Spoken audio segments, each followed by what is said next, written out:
ফলতার একাধিক বুথে CC camera বন্ধ ছিল, একটি বুথে ইভিএম এ টেপ লাগানো ছিল, ফলে একটি দল ছাড়া অন্য কাউকে ভোট দেওয়ার সুযোগ ছিল না।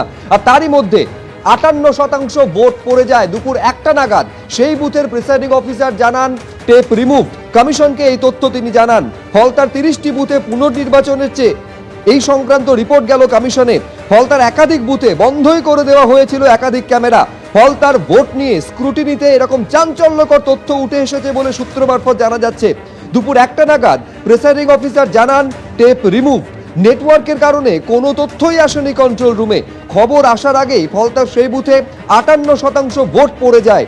ইভিএম এ টেপ থাকায় দুপুর 1টা পর্যন্ত শুধু একটিমাত্র দলেই ভোট পড়ে, অন্য কোনো দলে ভোট দেওয়ার কোনো উপায় ছিল না।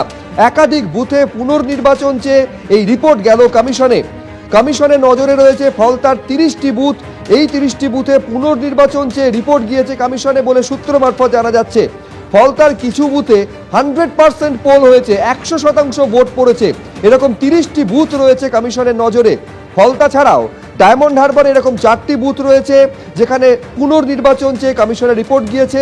এছাড়াও মগরাহাট পশ্চিম বিধানসভা কেন্দ্রের 11টি বুথ রয়েছে যেখানেও রিপোলের প্রস্তাব রয়েছে।